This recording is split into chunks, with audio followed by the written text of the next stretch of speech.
weekend, my two older sisters, they was leaving for the weekend, and my mom had ended up telling them, like, listen, when you leave, don't tell these people what happened here. Like, don't tell these people nothing. The saying third, and had to try to make one of my older sisters break the basement light, and she couldn't reach it, so she ended up grabbing the spatula, breaking the light, and came to me and told me, like, listen, like, I need to take this black bag, put her body in it, and drag her body to the back of the basement and put her under the water heater. Ultimax about to drive you mad.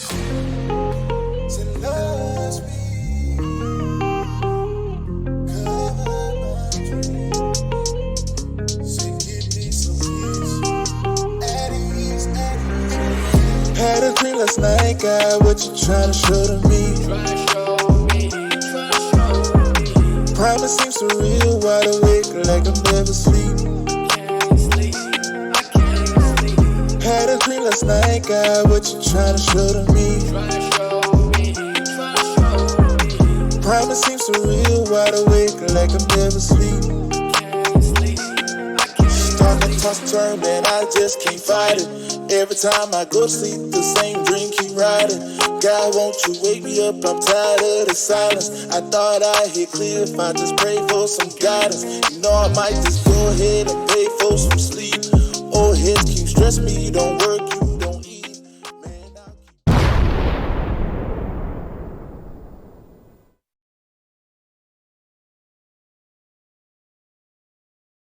Yo, what up, YouTube? It's your boy Topics. Welcome to Peep Game TV. Alright, check this out. Coming back again with another story time. Now, this one right here is a wild one. Now, if you see the caption, you say, surviving, my mother starving, me as a child in the basement, and losing my little sister. I don't know, y'all. Don't ask me. I'm just learning about it just like y'all. But we gonna check this shit out together and see what's really going on with this one. Cause what kind of parent would lock their child in a basement and starve them? That's diabolical. I'm just saying. I'm just saying. But I ain't gonna talk y'all head off. We gonna jump in this video and see what's really happening with it. But before we get started, let me go and get y'all. I want y'all to go ahead and smash that like button. That's the thumbs up. Y'all know what it is by now. I done said it enough. Go ahead and hit that like button. Leave them comments down below. Let me know what y'all think about this one. Share this shit. And subscribe to the channel. Hey, so you can keep getting this good content. With that being said, y'all, let's jump into this one and see what's happening. Let's get it. What's up, y'all? What's up? My name's Dante. You know what I'm saying? Some of y'all know me as Tay. But, yeah, I got a little story for y'all. Some of y'all heard my story maybe almost a year and a half ago, 2 years. Mom starving me and my sister in the basement. Sister ended up dying. Oh, shit. And I ended up making it out. And, you know, the trauma I went through from that point until now, basically. But I'm bringing it back up because my mom is about to touch down soon, maybe like the end of this year sometime. When she's eligible for parole. Oh, wow. This year. And, you know, I got some thoughts and how I feel about her coming home. You know what I'm saying? Like, how it kind of, when I heard the news, how it kind of made me feel on how, like, dang, she about to really be home soon. Like, and, you know, my point of view, and the point of view from my sisters and how they feel about her coming home and stuff like that. You know what I'm saying? So I'm gonna give y'all a little background, a little of what happened for some of y'all that don't know what happened. Here we go. Okay. A family haunted by child's starvation death. In a crack-induced haze, Charlene Wise had just one worry. The basement light could reveal her dark secret. Anyone who walked by her Fairmont house could peek through the clouded, nailed-shut basement window and see Serena, her 5-year-old daughter, the one she starved for 2 months in her last Yeah, that's marked out of life. Oh shit. Damn. What's up? So story time. So Oh yeah, shit, y'all. started off. I was 7 years old at the time. Grown up, brewery section of Philadelphia. In a household of 8. My mom included was 9. We're making 9 of us. I had an older brother, older siblings, stuff like that. From my point of view, everything was normal until, my mom just a typical black family that people would say. My mom was out on drugs, got high, so wasn't at home to take care of us. So it was times where my mom would want not be home and wouldn't feed us. And the times that she was to be home, she'd tie us up. But it would mainly be me and my younger sister, Charnay. As people may know me right now, I'm hyper happy, always betting with people, you know what I'm saying, playing around, always making somebody laugh. And Charnay, she was a little younger, so she needed attention. So she would cry and whine and, something that a toddler would do. And my mom would just tie us up because she couldn't get high or couldn't concentrate on whatever she had going on at the time. So she would just lock us in the basement or tie us up, leave us in the back room, hog tied, stuff like that. And this will, and from my recognition, it'll go on for months at a time. And I can just remember, breaking out. I'm untying myself to help untie my sister so we could just sneak around the house to eat different foods while she's gone. Mind you, nobody's in the house, it was only us two. So we sneaking around the house trying to eat different foods, butter, jelly, bread, and we talking about it's frozen butter, not talking about margarine, jelly, hot sauce, anything we get our hands on real quick just so we can put some in our stomach. And then had to go back upstairs and retie ourselves. So I'm tying my sister up, and then I'm retying myself up as well, like. And then she would come home and beat us, whoop us.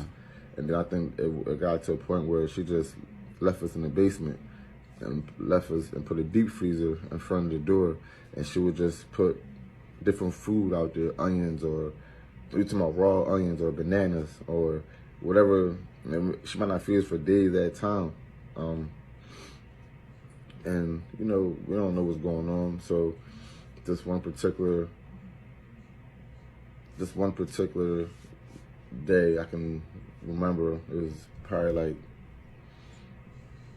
maybe, I don't know, maybe I want to say weekday, weekend, in the basement, like not coming out, but you can hear kids running around outside and ice cream trucks going up and down the street. And at the time we're kids, so we don't know what's going on. We're just trying to get to the window to see what's going on, and we can't see because it's one of those basement windows where it's like, you can't really see in. You know what I'm saying? So we just end up cleaning up the basement, like end up making our own little playpen to where we can just be down there playing around. I'm talking about going to the bathroom in a bucket under the steps, and we end up falling asleep on the step, on the bottom step together. She fell asleep in my arms, and the next day I woke up to the basement door slamming and the deep freezer being pushed onto the door, so we couldn't come out. And I end up looking up and I see that it's like an item on the step. So I rush upstairs to get the item, because usually like when we hear that, we both hop up and just rush to the base and rush to the top of the steps to see what it is. You know what I'm saying? So this one particular morning, she ain't pop up and run upstairs. So I end up going up there to see what it is. And it was an onion. It was a raw onion. So I end up, start to eat it, and I look down. Shanae, come on, get up, man, come on, buddy, trying to eat. Like, come on, like, about to eat. And she's not getting up, so I end up putting the onion down, and I'm walk downstairs, and she was on the third to the last of the 2 steps to the bottom, and I had just nudged her with my foot, and she ended up just falling, like a dead body, just falling over, tumbled down the last 2 steps and rolled over. Me being a kid, I don't know what happened. Right. So I go, I shake her, she's not moving, and like for some reason, all of a sudden, I just got this strength, like, and to where I just ran up the steps. I bolt up the steps, and I pushed through the door, and I pushed the deep freezer. And anybody know what deep freezer?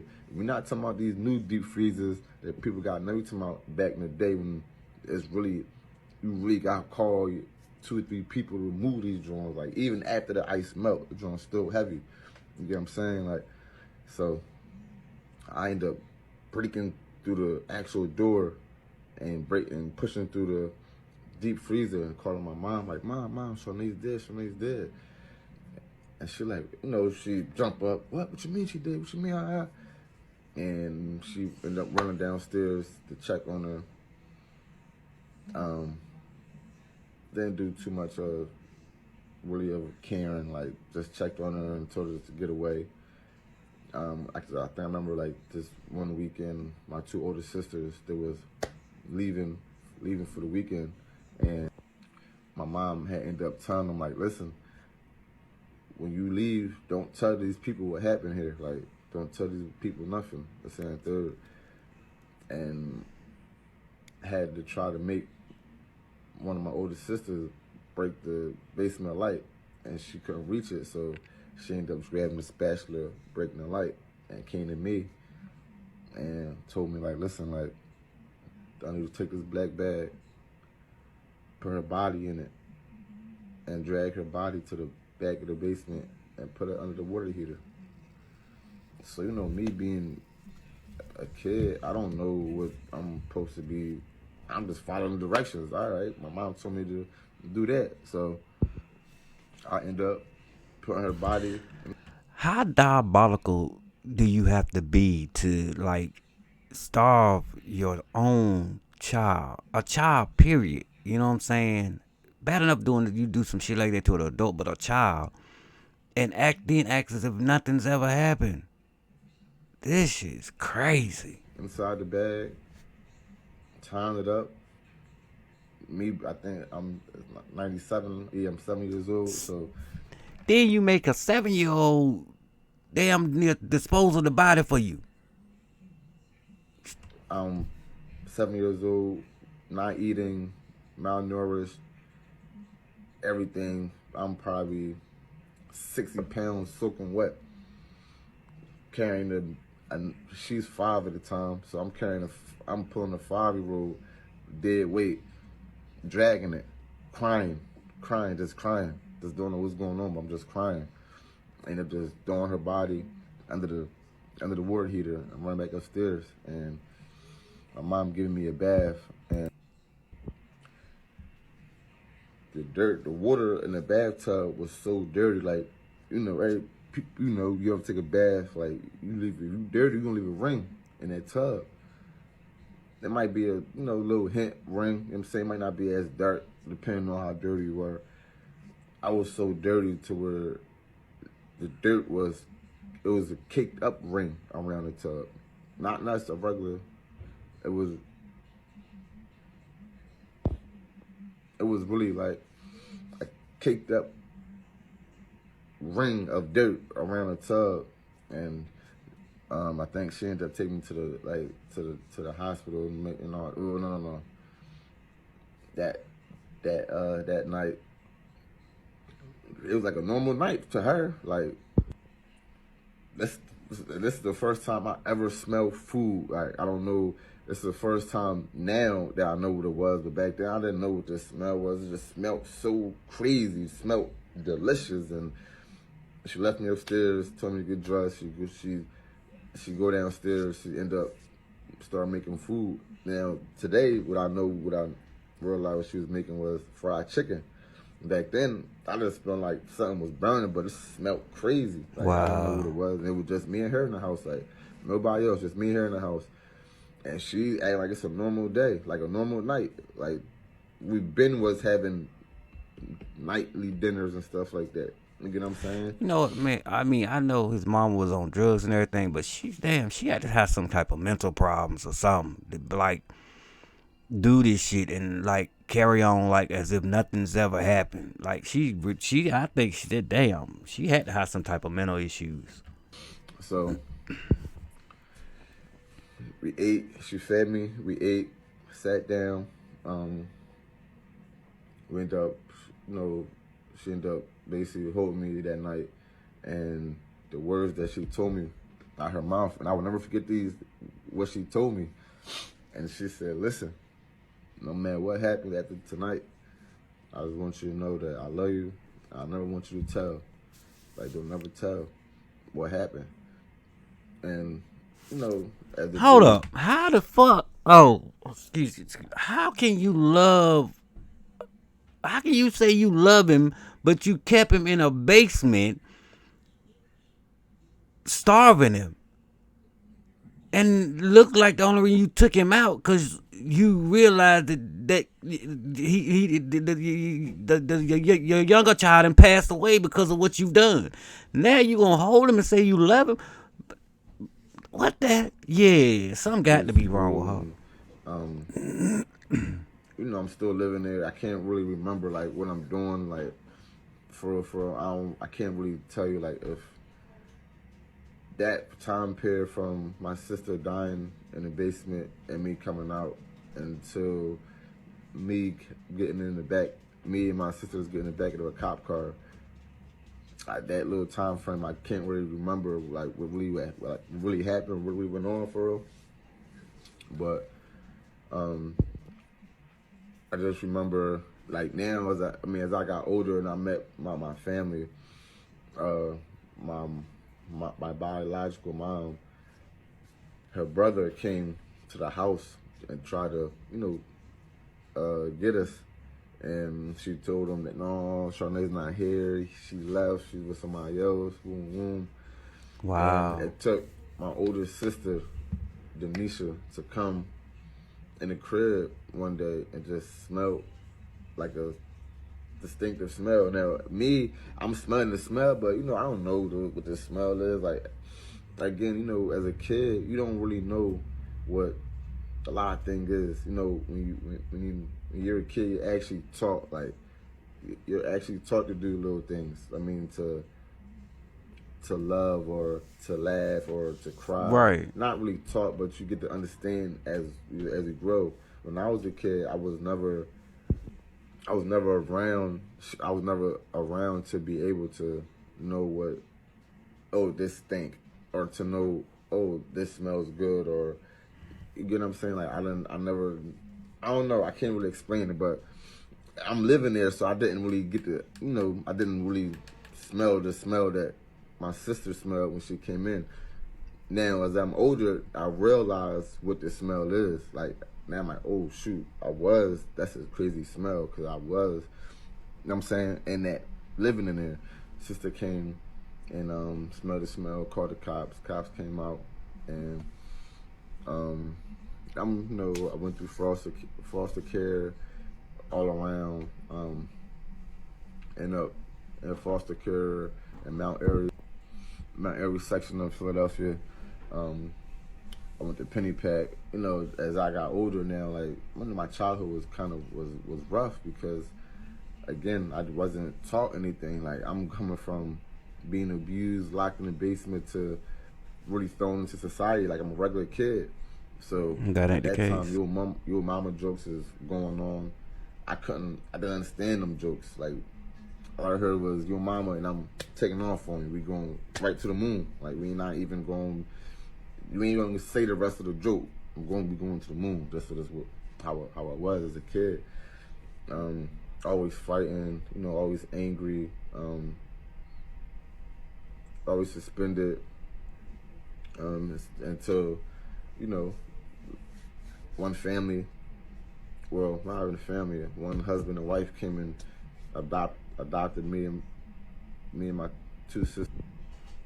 But they also adopted another son and his two sisters, and made us a family of 6 or 8, including my mom and my adopted mom and dad.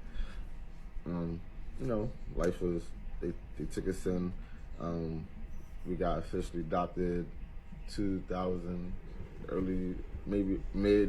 August 2000, I want to say we got adopted. Life was okay. They made a good life for us. Living in the county school district. My pop was a principal in Philadelphia. Mom worked, married. So I grew up in that environment. You know what I'm saying? Then, as I got older, I got to see different things of what's going on, because, when you become a parent, you don't leave the hospital or you don't leave nowhere with a parenting book and here, this is how you're supposed to parent your kids. Parenting it comes along with time. And, then you also take in what your parents taught you and what your mom and dad or what your family and things instilled in you as you got older. So, my mom and dad, they tried to shield us from a lot of things. And what kind of made us curious of what's going on out in the world, why we can't do this or why we can't do the X, Y, and Z. And that just made me turn to the streets. You know what I noticed? A lot of times parents think to hide or shield or, not explain or tell kids, certain shit. Even though they've been through it, but they didn't try to shield the children from it, thinking that that's protecting them. And that, believe it or not, he's right. That only make them curious. When you tell a child, no, because, you can't do this. Or, don't do this. And they ask why, and you say, because I can't say it so. Normally, that child want to know why, and they become curious, and they go out, and because the friends that they hang around end up giving them the wrong information. You know what I'm saying? Now, true indeed, parenting don't come with a handbook. So you learn and you pick up shit as you go. And a lot of times you do stuff, differently that, your parents did because as a child, you didn't like it when you was a child. So you try to change it up when you become a parent. My advice being a parent, the best thing to do is be upfront and honest with your kids. With your kids. Because if you're upfront and honest with them, and you don't, have secrets, then they don't become so curious on why you say don't do this or why I can't go here. Explain it to them. Show it, show them certain, certain shit you do show them, as long as it won't endanger them or hurt them. Yeah, get them an open window on what it really looked like. Believe it or not, then they have a better reasoning on why you say this ain't what you should be doing. That's just my spiel. Streets trapping, hustling, became homeless. Just dropped out of school, homeless, and out of jail, doing dumb stuff. You know what I'm saying? End up getting arrested and they ended up sitting me down for a little 3.5, 4 years. You know what I'm saying? Came home. That was like 2014. Came home 2013. Came home 2018. And since then, I've been chilling out the way, working. I got a son now. You know what I'm saying? So, life now just been regular. You know what I'm saying? I'm still learning, because when you run in the streets, your mind isn't open to what's going on. Your mind is on one thing, trying to get some money, stack it, flip it, keep pushing. You ain't really worried about the politics of what's going on and how really life really is. You know what I'm saying? Like working and got to pay bills and working check to check, and then I have a son. Like I really know like the struggle. And the struggle is real. It's 2025. Trump ain't playing. This shit really getting real out here. You know? You know what I'm saying? Like, so, and in the last 6 years of me being home, I want to say I probably told my story like maybe three times. First time, it's a mural, 30th and Harper, of my sister in a little garden, and they wanted to try to take it down and redo the mural, and you know, we kind of fought for that, and they didn't do it. So I was able to tell my story then, and then it came out in Philadelphia Inquirer then. And then I did a podcast interview with Trapped Anonymous, which is out on YouTube now. Maybe like November of 23. Then I did another podcast interview, maybe I want to say early last year sometime, with Streets to Success. Shout out to my man Lil. Shout out to my man Lil. Yeah, had me on there. It was a great interview.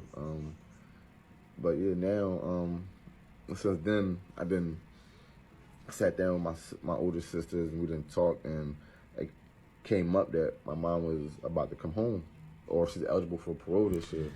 And talking to my mom and dad, they was telling me that they got a letter in the mail saying that she's eligible for parole, and you know, would they like anything? I forgot what the letter specifically said, but when they told me, I'm like, well, you know, that's how it go. Like, to come home from parole, and you know, since we're the closest family, they're gonna ask if, you know, what if she's eligible for parole, would they like any stipulations? And that's, you know, the basic of the question. Now me, my point of view, if you watch the interview, I really, as time got older and I was getting incarcerated, you know, I got and I'm in the streets and I'm selling the drugs to these people, and I got the understanding like what this drug can do to people, how it can really affect somebody's life. Like I was selling dope. I was able to have this one bag, main cuz come clean the whole crib and do the car, change the oil, change the tire, change the windshield wiper. He putting the new side mirrors, everything I need in that drum. Now I'm gonna be honest with y'all. Now earlier I said, how about diabolical can you be to do that to your child? But to be upfront and honest with y'all, if you've never had a person in your family on drugs, or if you've never sold drugs, then you probably won't understand what, crack does to a person. The person you knew before they start using is not the person that they become, or after they start. For some reason, there is nothing that they won't do for that drug. You know what I'm saying? I ain't gonna front. I have, known mothers to sell their kids. I've known mothers to sell their daughters. You know what I'm saying? No bullshit. And as if it's nothing. It's a day in the park just to get that bump. And for some reason, it's like that first high they chase. You get what I'm saying? Talking to them, you learn that first high they get is no high like it. And they constantly chase that high. That's why, when we was in the streets, we'll always call it chasing. You know what I'm saying? We'll see a crackhead and we'll say they chasing, because they chasing that first high. You get what I'm saying? So I understand, you know what I'm saying? I get what he's saying. Once he got out there and started hustling, he understood. He kind of understood why his mother was doing the things or did the things she did. You know what I'm saying? With this one bag, you get what I'm saying? Like, so I kind of got to understand, love, how this drug can control you. Really take a hold of you. You know what I'm saying? So, I was out of town, and I had got incarcerated. And the jail I was at, I was able to sit down with the warden and ask the warden, because if anybody know, you really can't write jail to jail. It gotta be approved by the warden. So I was able to sit down with the warden. It was a small jail. Like, I was able to sit down with the warden, and he called Canberra Springs in front of me, their warden, and they approved of me writing my mom from jail to jail. So I went back to the cell, and I really sat down. And I really wrote my heart out in this letter, because I was like, dang, like, I can't be upset at my mom. I really had a grudge against her. Like, I hate her. Like, point blank, I hate her. This is what it is. You can't make me love her, change nothing. I hate her. That's what it is. Like, I don't really, you get what I'm saying? And it didn't hit me until as I got older, maturing, selling these drugs, and going in and out of jail, and seeing people withdraw and this and that, and seeing the real them after they withdraw from the drugs and stuff like that. So I'm like, no, I really, and maybe just analyze my whole situation and my mom and what she did and what she was on. You get what I'm saying? So in the letter, I wrote down, like, I miss her, and basically, like, I forgive you. You get what I'm saying? Like, I forgive you of what you did, and my reasons why I forgive you. And I can forgive, but I will never forget. Right. You get what I'm saying? Just what it is, like. And I felt like 2 days after I wrote that letter, I went on writ. Writ is when you go from, like, another jail to another jail, because you're fighting a whole other case, and you still got to go to court in that town or that city, whatever the case may be. So I went on writ, and on coming back from the jail, coming back to the jail, and going back to my home jail, I was on the bus with a female. Now, I can't see the female, she can't see me, nothing, can't touch her, nothing. We can talk. So, me, I'm about to start busting it up, like, what's up? Yeah, it's our woo. You know what I'm saying? Like, I'm buck, I'm ready to start popping it. You know what I'm saying? Like, yeah, I do, like, yeah. And the whole convo didn't even get to that. Like, it got to, what jail you going to? She's like, yeah, I'm going to Canberra Springs. I'm like, yeah. I said, my mom up there. She's like, who your mom? And I told her the name. And she like, and floodgates open. She crying. Oh, and no. She can't see me. She never seen me a day in my life. I can't see her. I just seen her. If anybody know you, if you ever been on writ, and if you want a drone with like a female or somebody else, it's like the metal drone, but you can see out the door, because they open your door first for you to come out, and open their door so they can come out. You get what I'm saying? So I was able to see, like, I really couldn't see her. I just seen like a little body. Like, it wasn't nothing even crazy. We booked anything. Yeah. You know what I'm saying? Shit. Okay, yeah. You know what I'm saying? It might have been because the sweatpants was baggy or something. That's all. You know what I'm saying? Dang, yeah. Shit. But, like, she crying. Wow, my God. I'm like, damn, like, what's, like, it hit me. I start crying. I'm like, damn. Miss, like, why you crying? Like, what's going on? Like, she's like, yo, I was just studying with your mom for like 5 years. Wow. And she used to always talk about you. I'm like, yeah. And she like, yeah, like, she used to always say, like, how she messed up by what she did. You get what I'm saying? Like, and she miss y'all, she love y'all, woo woo. Like, tell us the story. It's in third room.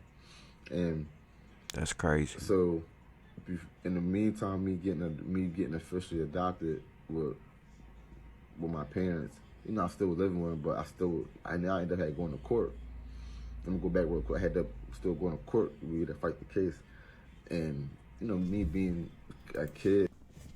So, yeah, they get to cover me with the suit jackets and, just try to cover me up just so, because I'm only a kid and they was feeling like that I shouldn't be, my face shouldn't be all over the newspaper or all over the news media and stuff like that. So, that was kind of like me being a kid. I'm like, what's going on? Like, I don't know what's really going on. So I finally, we get into the court.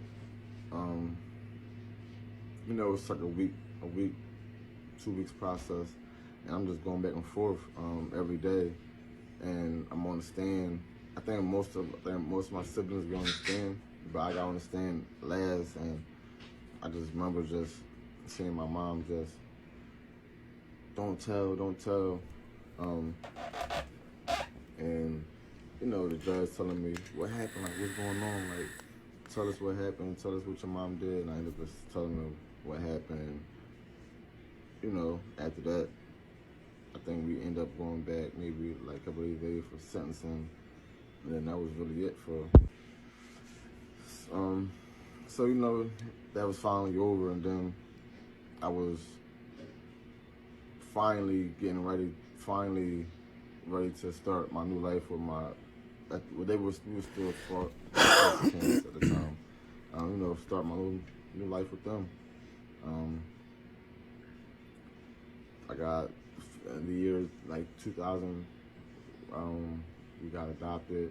We got adopted to another family of 3. A brother and 2 sisters, and me and my 2 sisters got stayed together, and we got adopted to one big family, and made it 6. And it wasn't. We didn't. My mom and dad, my adopted mom and dad, they didn't live in the hood. No, they were from Philly, but they didn't live in the hood at the time. They lived up the county, and just trying to show us a different life. It was difficult adapting to now what is called life. Right.